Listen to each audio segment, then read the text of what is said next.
So again, I'd like to take this opportunity to thank Sean for his support for this, not just for this week, but actually for this project. Sean's been very generous with his time and his connections and his other resources. So I really want to thank Sean for really helping us to move this thing on. And with that, we'll invite Nisha and Kieran and Susan and Cathal.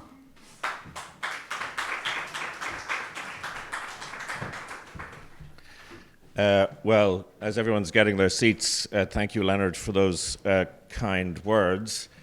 I knew when I'd asked Dennis to provide his thoughts, it would be a privilege for everyone who's in the room. You got a perspective there of why I think this great combination of adventure, determination, and personability has brought Dennis to the place that he is at this time. He may present for the politicians on this platform an absolute freaking nightmare in terms of how they're going to have to respond to some of the questions that are there. But it does strike me that is a kind of a rare insight into the kind of real conversations that need to occur in more public forum than sometimes occur in the public fora that we're in today.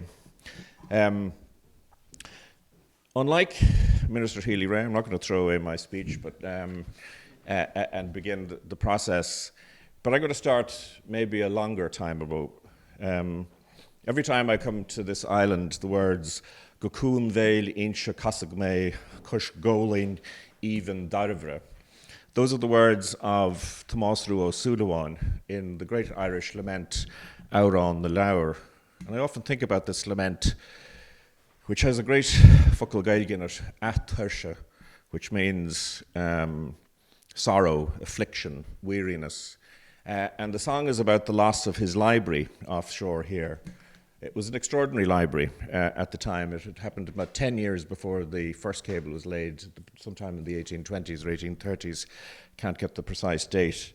But the books lost included Bishop James Gallagher's, and the Irish priesthood probably had a great loss with this going in, which was 16 Irish sermons in easy and familiar style, which those practicing Catholics of amongst us have rarely witnessed. There was Shahrún Caton or Geoffrey Keating's Forras Fassa Éireann, which is one of the great ranging histories of Irish life, the Psalter of Cashel and the Annals of the Four Masters. But I often think of those books festering in the bay outside there as the first electronic signal came, bringing the modern age to light 10 or 20 years later. But that's probably a topic for the Willie Clancy Summer School and not the Valentia Island Cable Foundation. So my preamble's purpose is really to show that the tradition of extraordinary scholarship and adventure is still well founded in this place and continues today with our panel of formidably qualified respondees to Dennis's thought-provoking speech, to whatever degree you feel comfortable doing so. Nisha, I don't know if you're allowed to announce new foreign policy from the stage on the hoof. So in front of the next 30 minutes or so, we have two parliamentarians, Conor Sheehan TD, the Labour Party spokesperson on housing, local government, and important in this context today, heritage. We've Mlísio Carroll TD, who's Úlairí Intlacht Thairge, Smahan Focal Gaige Shin, agus an Gaeltacht. He is the Fianna Fáil spokesperson on artificial intelligence and the Gaeltacht, a juxtaposition, Nisha, the logic of which I'm sure you will explain at some point over the course of the next 30 minutes. And Dr. Susan Kelleher, who is an associate professor at DCU and who specializes in the interface of biology and chemistry and works to integrate fundamental scientific research into applied biomedical and engineering technologies. Asperla, that sounds like you were trying to build important businesses. In a shorthand for the innovation that we're going to talk about. And Kieran O'Mara, co-founder of Protex AI, which your co-founder's proud father has written in my notes, is one of Ireland's most successful startups. And I think that this is not a simple parental boast, because your recent congratulations on the recent announcement of your impressive round of 36 million Series B funding, which means that you not only have self-confidence, but you have the confidence of other people's money. So we've got some multivariate perspectives to share on these closing panel this afternoon. But maybe, Conor, and it's probably unfair to start on this, but I was thinking at the beginning of thinking about Maslow's hierarchy of needs, and oftentimes we focus at the bottom of those, shelter and housing, and it's clearly a large issue. But I'm going to be deeply unfair to a politician, ask him to think on his feet. When you think about the issues that actually drive policy and your electoral process and the central thing that you want to talk about, and then juxtapose those with the larger issues that Dennis kind of addressed in terms of the geopolitical risks that we face, how as a TD do you think that you can actually interact meaningfully with both those topics? I know as a spokesperson on housing, you're kind of obliged to kind of focus very clearly on that, but then also to think about the geopolitical issues that sit in parliamentary politics in Ireland. Well, I suppose the first thing I would say is the geopolitical issues that are there. Obviously, we've had so much war and instability, and when you have war and you have instability, that causes disruption around issues like supply chains. So it's very clear to see how that would affect the domestic issues in my own brief, such as housing, for example, the cost of raw materials, the cost of energy. These are things that affect, number one, on the most basic levels, people's ability to pay their bills, people's ability to eat, how much they're paying for their food, but also come in terms of driving the cost of construction up. And we have seen the knock-on effect of that here in the last couple of years. You know, we've seen interest rates go up each quarter from the end of 2022. We've issues with apartment viability. And I suppose I've never, obviously I'm only 32 myself, but I have never known the world to be more volatile and unstable as I have, say, in the last couple of years. And I am a bit concerned with the drive that's there consistently. It's almost like the drumbeat of militarization. We have seen, for example, you know, almost Europe at the moment is in a race to arms because the United States, you know, through the Trump regime, is putting enormous pressure on the European Union to ramp up their defence spending for NATO member states, and by virtue of that we're coming under huge pressure for our neutrality and for our stance on neutrality. And I do think, look, I personally do not support joining NATO, but I do think we need to have a considerate discussion on our neutrality, on what it means to be a neutral country, and how do we redefine our neutrality in terms of a changing geopolitical landscape. And I do think it's welcome that we're having these discussions here, because I think we do need to be able to thrash these things out maturely, because I think, you know, geographically we have a bit of a luxury here in the sense of where we are positioned vis-a-vis Europe. Like I have a colleague on the council, for example, or had a colleague on she's a Labour councillor in Limerick, but when I was a councillor, she's Moldovan, and they're terrified that Putin is literally terrified that they are next.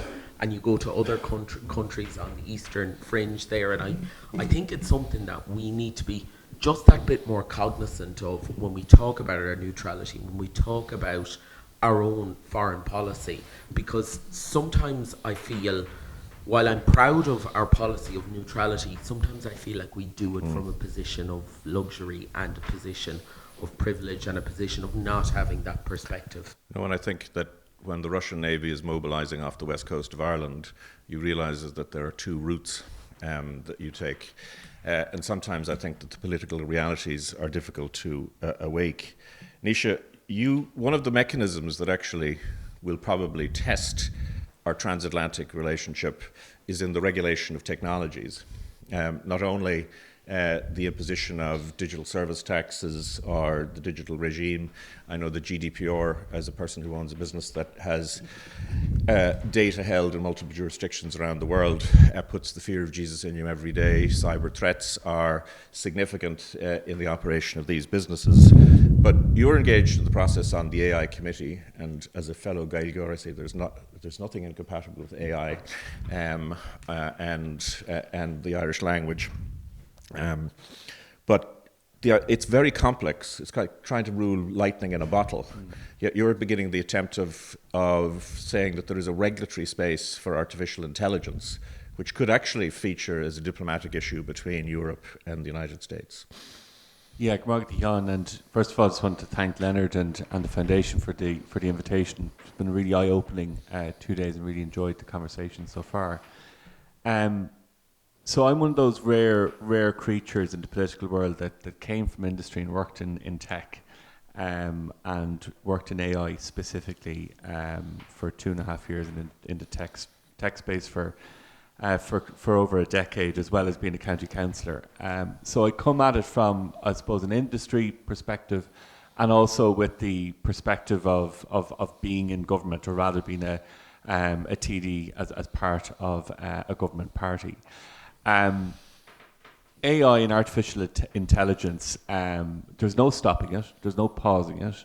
It's about trying to catch up and trying to make sure that it's done in an ethical way, and that we don't stymie innovation either, right? So it's crucial that we get the efficiencies that we need, both from a private and a public perspective, but also that everything is done in a safe and efficient and ethical manner. The EU AI Act basically puts upon each member state that there needs to be a regulatory body, and Ireland is looking at 8 different, I suppose, competent authorities: the Central Bank, the CDC, the Consumer CPDC, and also the Data Protection Commissioner. I introduced a bill last week, my first bill, to establish a national AI office that would act as a regulator and also as an enabler, so to help SMEs, for example, in order to actually keep pace with artificial intelligence. From the regulatory point of view, the last thing people want is a regulator, and I completely understand that. But this would actually be more of an enablement. I was speaking to Kieran and a few other people about how a regulator can actually help business as well. And a regulatory sandbox, for example, would allow the likes of, say, Protex AI or other AI companies coming on stream that want to sell to the public sector in Ireland, particularly in the likes of healthcare and the likes of justice, to actually trial their software in a safe and meaningful manner before actually going to market and before actually going live within the health service or justice system, whatever it may be. So I think there's understandable fear sometimes around regulation, but actual regulation sometimes can lead to innovation, and that's what I'm trying to push forward here. I think we might come back to this theme that I think that comes across often, that the US innovates, China imitates, Europe regulates. And in many senses, what, Kieran, you've done with your business, and now I think it is germane to the conversation of the last 2 days, is now based in the US, or has taken from a Dublin-based business into the US, which is a cauldron for innovation, particularly in this space at the moment. And yours is a business who is concerned not with the fear of AI, but the application of AI to, I think, actually a human good. Can you maybe describe how you think about the technology in a way that is sometimes fear? I'm loath to use the word ignorance, but it's for lack of information creates a fear factor for people about this technology. You've embraced it. Yeah, sure. And maybe just to give a small bit of background, what we do, we connect with existing CCTV cameras in warehouses and manufacturing sites to basically audit safety and operations on these sites. So it's AI for good, quotation marks. We're looking to drive and improve operational efficiency and safety in these sites to make sure that people that go into work can go home safely at the end of the day. And at the moment, the industry is super reactive when it comes to safety. A forklift accident happens, there's audits, investigations, and it's not until after that they make changes. So we're trying to provide the data for those conversations to happen way before. And I think what we've seen is we're still an Irish-based company. We have the majority of folks based in Dublin, some folks down in Limerick. And then we have an office out in Boston as well. But I think what's been really interesting is that we have seen over the last 4 years the change in the enterprise space, where these big enterprise companies, Fortune 500 companies, are trying to figure out how do they adopt this technology. And we, along with our competitors and many other AI companies, have been part of that education piece where our marketing team, our competitors' marketing teams are trying to educate these folks on what this technology does, what it doesn't do, and also the risks. And we're very, very aware of the risks of this technology. What's maybe played to our advantage, and Isha mentioned it, is things in Europe like the EU AI Act, things like GDPR, Sean, as you mentioned, the understanding that Europeans build software, rightly maybe, quote unquote rightly, in terms of we think about these things a lot more than maybe other countries might think about them. It's not to say that they don't think about them, but we have this badge being GDPR and now the EU AI Act to essentially put a European stamp that it's European qualified. That's worked quite well for us, I think, and I think we've seen some kind of a shift in terms of how these companies are looking to buy technology, but also then to adopt it. And I think we're on that very, very, very early arc of that curve at the moment. There's still a lot that people are trying to find out, and I think what's interesting from my perspective is this triad between vendors like ourselves, the enterprise companies, and then the regulators that are trying to come in and understand how can we actually make sure that we're making right decisions here, and differing to social media, how can we learn from that mistake, and how can we actually regulate before we actually have issues 10, 20 years down the line. So I think it's an open conversation at the moment, and we're seeing it on a daily and weekly basis how it's evolving. Susan, your research, I suppose, leads to real-world applications, which itself then becomes into a highly regulated environment. Do you think we need to elevate the discourse about science, scientific research, scientific progress here? Because I do a very simple thing for a living, which is on a bank, and people get bored within 3 seconds of me describing what I do.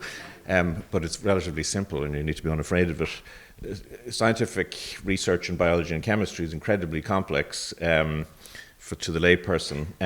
Do you think we need to elevate the conversation to bring less fear and more information into the conversation? Absolutely.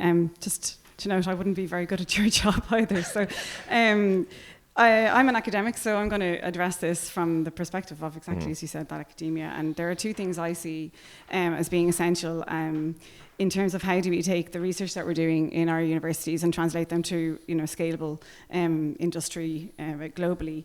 And they are the people involved and the environment that those people find themselves in. I would say I'm going to go on to a few points about the negative maybe side of things, only because I'm trying to help find a solution. But I would say that the Minister's point of positivity is important. We have to remember that our National Science Foundation, SFI, and the Irish Research Council are younger than the youngest young panellists. So, we are extremely good at research, and we've done a lot with the last 25 years of funding that we've been given. But universities are really a hotbed for innovation, and we see that in Google, which has been started in Stanford. Your own Protex AI, came from ideas maybe developed in universities as well. And the unicorns that we are so sought after, the founders there, the majority of them have either a higher degree or a bachelor's at the very minimum.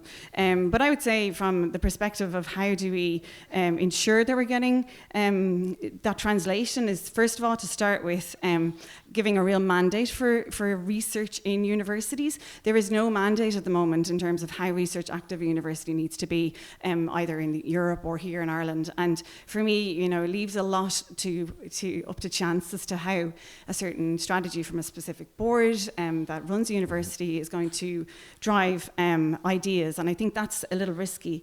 We know that with GDP, and from a perspective of GDP, Ireland invests half of the average European research in budget. We have half of that, which again is close. The European average is about half that of the US average. So if we know that universities are hotbeds for the biggest and boldest, ambitious projects and ideas and technologies, then we need to put our money where our mouth is. But I'm on stage with politicians, so I appreciate that it's not a doorstep issue. You know, we've spoken about housing, we've spoken about disability services today, and it's not necessarily something that's going to get you votes tomorrow, but ultimately there's great research from Horizon Europe that shows that for every €1 invested in public funding or in universities, €11 comes back in job creation and economic growth. So that's not to be sniffed at. But I would say that a perspective, and this comes down to the risk thing that Dennis has spoken of and you've just spoken of, is academics are very much not people who take risks, right? If we did, bridges would fall down, and we want to make sure we do things right when we're doing it, and that's a non-risk. You know, we need to make sure we're doing things properly. But I would say that even though we have wonderful success stories across the island of Valentia today, we spoke about the Port McGee whiskey tour we were on earlier. Ultimately, Irish people, I think, do have a great fear of failure. You know, inherently, Ireland and Europe, compared to our friends across the water, are comparatively cautious. You know, we're not necessarily people who take that risk. So I would say that in terms of innovation in scale-up, we need to train from a very young and early age people to be not afraid to take those types of risks. I see it in the curriculum in primary school with our children. I have two young girls, 6 and 8, and already in the primary curriculum, there's a great emphasis on taking a risk, and making a mistake is okay, and our children are learning that from a very young age. And I think if we're going to be the type of country that produces very strong entrepreneurs or people with great ideas, we need to be not afraid to fail. And that doesn't mean every 12-year-old is going to set up a spin-out company from their bedroom, but it does mean that regardless of whether or not they do succeed, the people with these mindsets are going to only be a credit to our nation and to the citizen, you know, to Europe in general, and it can be taught. It's great to see. Yesterday we heard from Lara and David, where universities are putting in basically training people to become entrepreneurs or to to teach undergraduates resilience, for example. At UCC, that came up yesterday.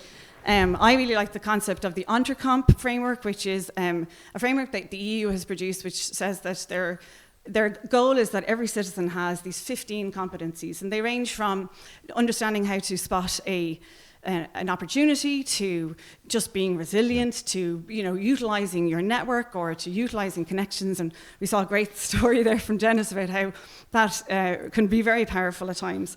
And so do you think, on the context of, if you travel out a mile down the road, there's a monument, and the words that are on it are failed after 3 weeks, lost at sea, success.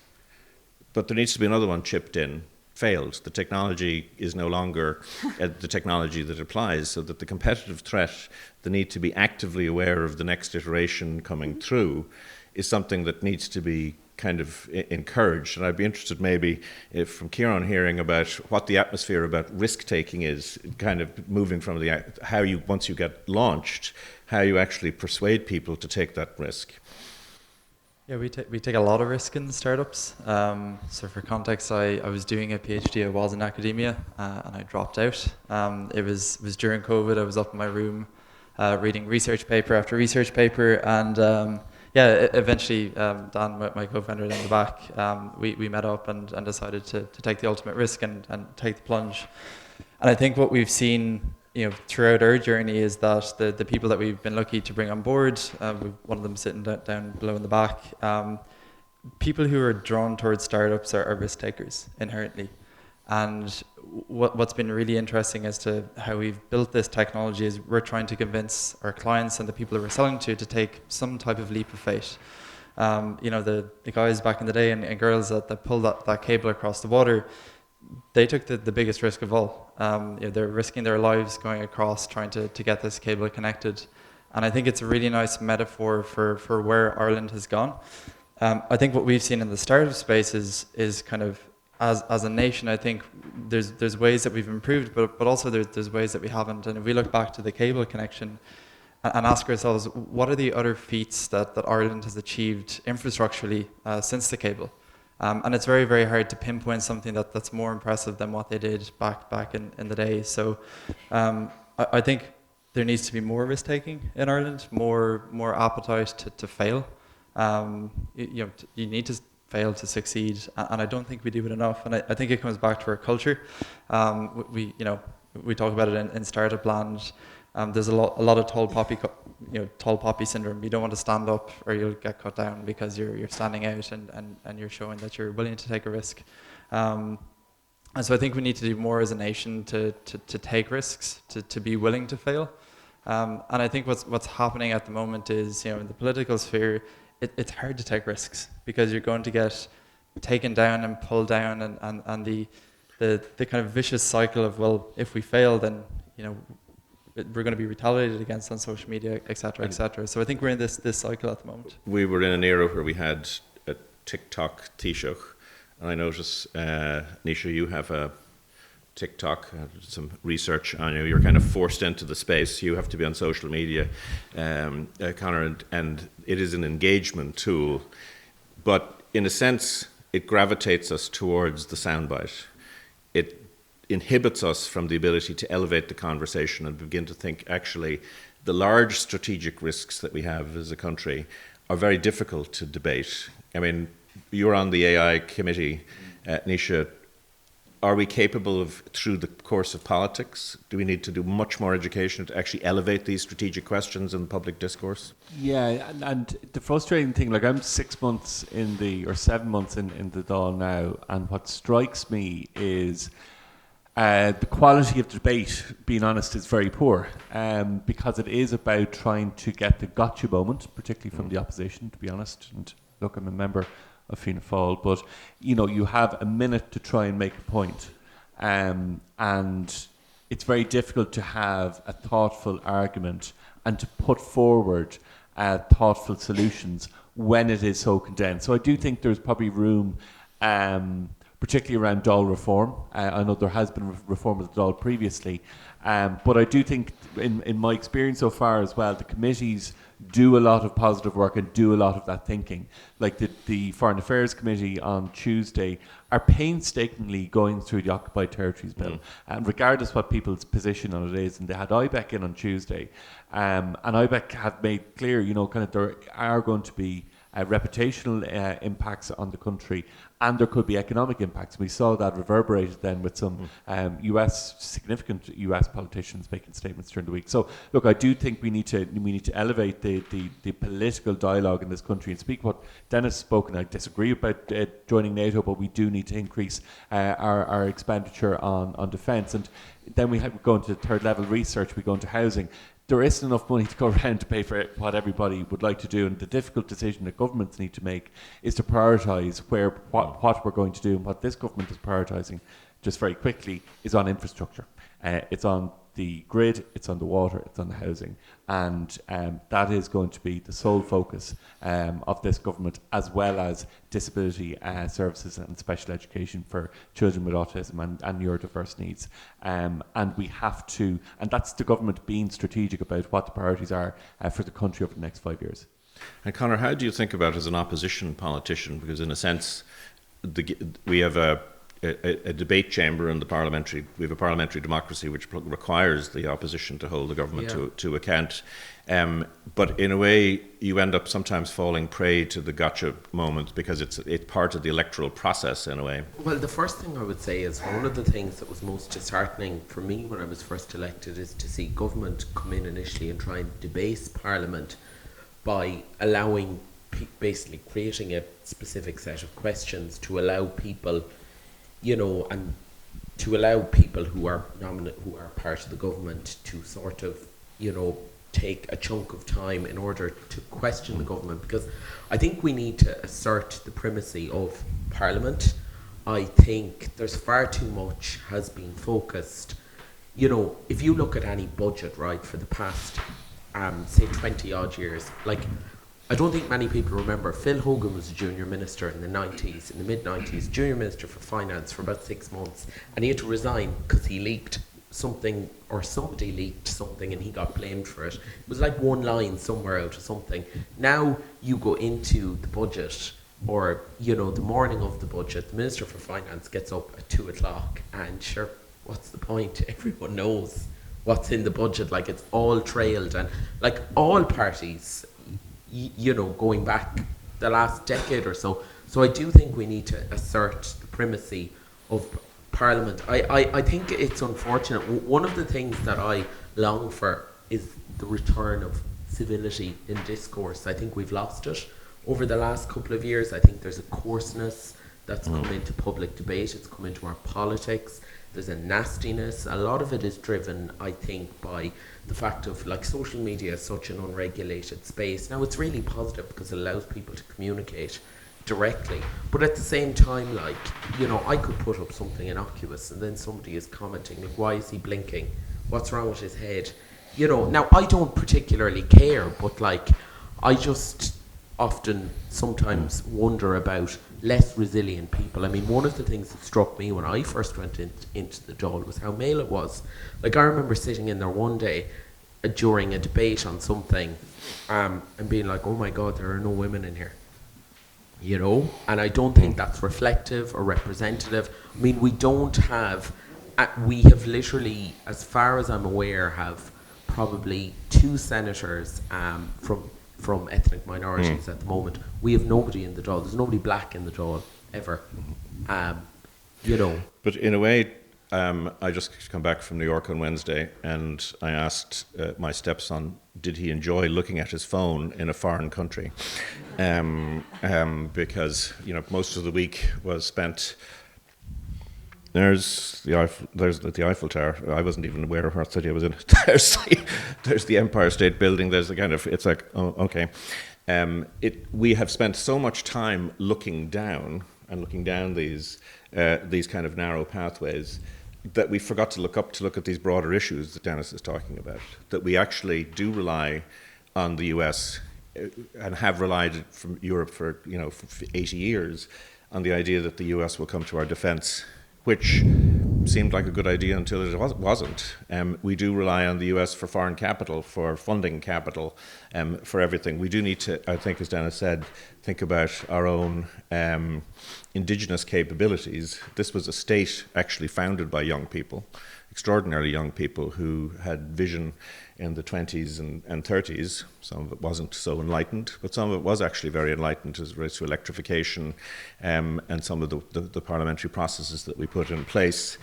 Nisha, do you think it's possible? Do you feel optimistic that it's possible to have a broader, open discourse on these things? It's happening, in fairness, and particularly when I look at, and we spoke about unicorns, etc., and competitiveness in Ireland and across Europe, and the Draghi report was published last year. And we sometimes, I think, we look at it from too much of an insular perspective. How many unicorns have we created in Ireland, right? What we should be looking at is how many unicorns are being created across Europe, and taking away that over-dependency on FDI from the US. Not to say that it's not important, continue to be important, it will of course, but we need to have that broader discussion with our colleagues and counterparts across Europe, rather than speaking about Protex AI, which will be a unicorn in a few years, and the likes of Factorial in Barcelona or Personio in Berlin. These are all going to be unicorns of next few years. Personio, for example, and Rippling, two tech companies that will get to unicorn status, I'm sure, within the next 2 to 3 years. Their European headquarters are in Dublin, right? So it's starting to look at the tech industry and, as I suppose, wider the comms industry as well, as pan-European rather than just being insular focused with Ireland. Well, I think Leonard will be close to time at that, but we have focused in many respects on the negative side of.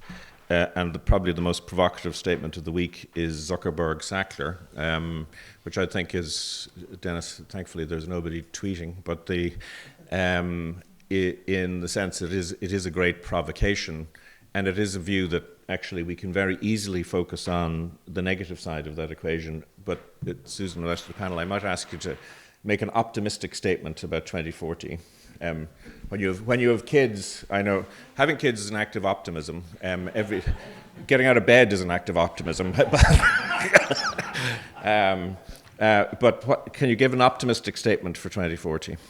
Yeah, I think we have exceptional potential given our talented workforce and educated workforce and population to be outstanding leaders in research, which will also hopefully contribute, I think, massively to that net zero goal we need to reach. I think that's not beyond our realms as a country. In short, Michael Healy-Rae made a very valid point, and so did Pork Rice. Michael Healy-Rae said, look, compare Ireland to 100 years ago, and Pork Rice said, we need to look at our European counterparts, right? So they're both very valid points. But we are doing well as a country. There are areas we need to improve, particularly around disability services, special education and housing. By 2040, if we can maintain full employment the way we are at the moment, if our economy continues to grow the way we're going, and if we can manage to identify and solve those issues, I think we can say that Ireland is in a very good place in 2040.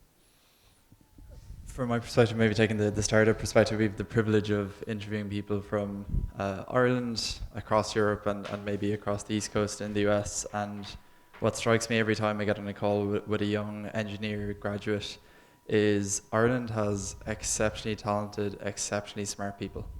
And that alone makes me really optimistic that we have people to solve these these really lovely, thanks, Nisha. These really complex, big, challenging problems.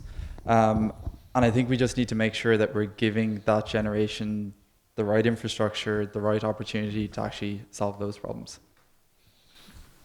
Well, I think an awful lot of what hinges on what will happen between now and Ireland in 2040 will actually come in the next week in terms of, the government are going to publish National Development Plan. And I think that's something, it's crucial that we get that right in the first instance, because I think that will frame a lot of what happens here between now and 2030. I think if we prioritise investment in infrastructure, building up our public services, like we have immense natural resources here, both in terms of the actual physical country, but also the talented, highly skilled workforce we have here. I could see Ireland, becoming a clean energy superpower, maybe not quite possibly by 2040, but certainly in that trajectory. And what I would really love for us to have by 2040 we have the All-Ireland Strategic Rail Review,